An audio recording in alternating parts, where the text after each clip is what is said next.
The Joneses not only showcase their alpacas all over the Triad, but Carlita and the rest of them get to go all over the United States. The food and beer aren't the only thing that bring these fans to the bar. They actually feel like they're a part of the game.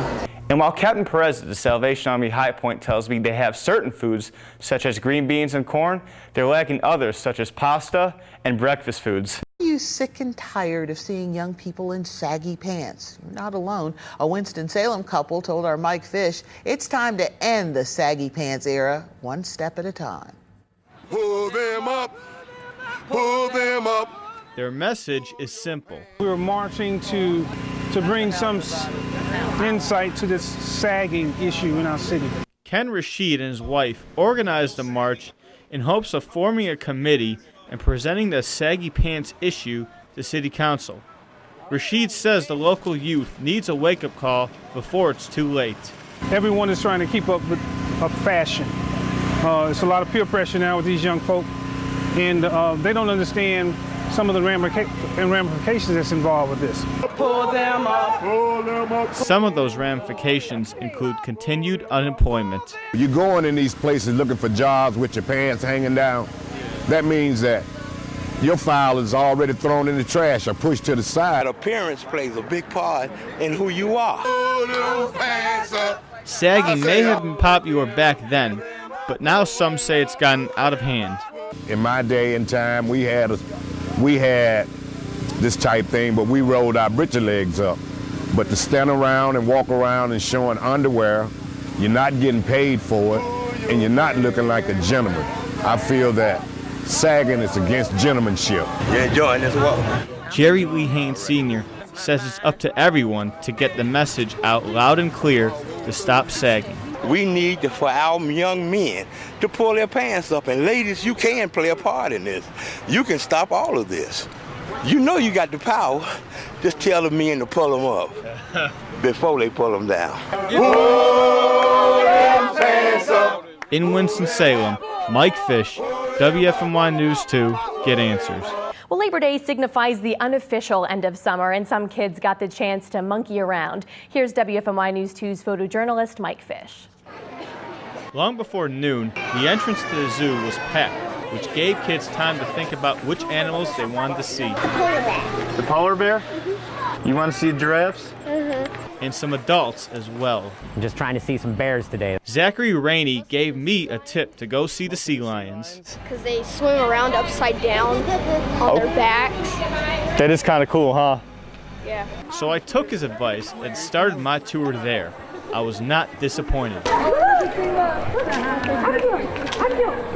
like them. They're pretty cool, huh? Yeah. I also ran into a couple of young sea lion experts. They can actually swim underwater for a long time without breathing. Yeah, they can swim up to 3 hours because they're I don't know why they just can, but I'd love to go swim in that water right now. It's nice and cold. I hopped out of the water and got back on land, where I ran into some black bears. Hey there. These black bears, however, were camera shy. What do you think of the bear so far? He's funny. He's funny? Why is he funny? Because he keeps on walking back. After watching kids look at animals, they pretended to act like them at the playground. What sound does a sea lion make? The most common were monkeys. What sound does a monkey make? Luckily, I found the answer. So what sound does a monkey make? What sound does a monkey make? What sound does a monkey make? In Asheboro, monkeying around, Mike Fisch, WFMY News 2, Get Answers. Looks fun. And mosquitoes are a pesky side effect of warm weather, but one man actually ended up paralyzed after a mosquito bit him last July. Photojournalist Mike Fisch has his story. I ended up in the hospital unconscious, probably within about 48 hours. Everyone gets bitten by mosquitoes, but the one that bit Eddie Holder It just made me feel really weak in the beginning, headaches, and I slowly, gradually lost my ability to walk. It took 2 weeks for doctors to diagnose Eddie with transverse myelitis, which caused Eddie to be paralyzed from the neck down. If I needed the nurse, they would put the call button on my stomach in the hospital, and that wouldn't do anything. I couldn't even move my arm to grab it. The instructions from the doctors on recovery were simple for Eddie. Your recovery will be as good as the effort that you put into it. And Eddie went to work. If they told me to do 10 of a particular exercise, I was doing 100, 200, 300. Eddie's rehabilitation process ranged from a number of different exercises, from TheraBands to riding the bike. Eddie also received plenty of motivation from his family. My sister-in-law made a big poster of my daughter and put it in the room for me. While the recovery is still ongoing, Eddie feels like a new man. I feel much stronger. I feel much more confident in, my ability to walk longer distances. In Greensboro, Mike Fisch, WFMY News 2, Get Answers.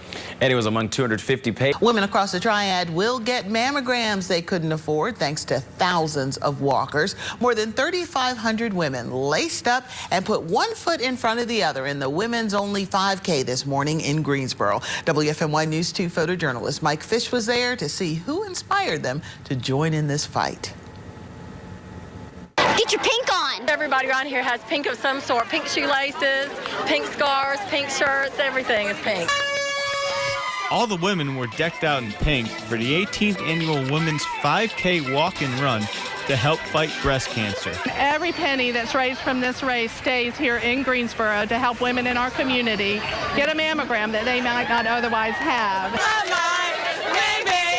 Everyone here has a different story. My grandma has it. So every year we come here to celebrate. We celebrate the Women's Hospital, but we love the cause as well. But for Kim Kirkman, it hits close to home.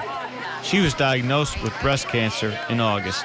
It's an important cause to a lot of people, and you don't realize that until you're one of those people. And for survivor Sharon White, the event reminds her that she is not alone. There's other people out here that are breast cancer survivors, and that we do have a goal in life, and that is to just continue living our lives. I think she'll be coming soon. And while this was a women's event, I'd rather be on the sideline cheering than running any day. With that support, it keeps the survivors fighting. It's a great community, means a lot, helps a lot. In Greensboro, Mike Fisch, WFMY News 2, Get Answers. Our director, Amber Wheeler, told me she has sore legs. Since May, we've been asking you to put away the phone while you drive as part of our Great Hang-Up campaign. And today, the Crash Prevention Network showed us a tool that can make sure your teen cannot text, talk, or email behind the wheel. Here's WFMY News 2 photojournalist Mike Fisch with more on cell control. A lot of my friends have been in wrecks, and when you ask them why, oh, well, I was texting, or the person who hit me was texting. You don't have to worry about 16-year-old Katie Kennedy reaching for that cell phone because her mother installed a new device called Cell Control to prevent the urge. And it kind of takes away the want to text. Teenagers can tell us what they're doing, but they may not always tell us everything they're doing, and so it's just another checkpoint for us to use. But how well does Cell Control work? We got answers from Crash Prevention Technical Director Chuck Kennedy. The installation is easy as reaching into your car, finding the onboard diagnostic port, plugging it in. Our first test on the road was attempting outbound phone calls. We're going to make this phone call, or attempt to, and we get an immediate disconnected signal. As long as the vehicle is moving, Cell Control denied making outbound calls.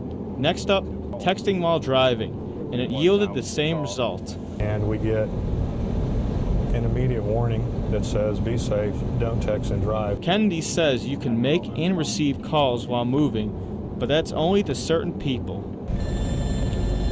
And even though the vehicle is in operation, we've programmed the parent's telephone to ring through into the car telephone while it's moving. In Greensboro, Mike Fisch, WFMY News 2, Get Answers. Yeah, what an idea. Overall, Cell Control delivers on its promise of prohibiting incoming and outgoing phone calls and text messages. And you don't have to worry. There actually is a website parents can monitor showing if the device has been unplugged, tampered with,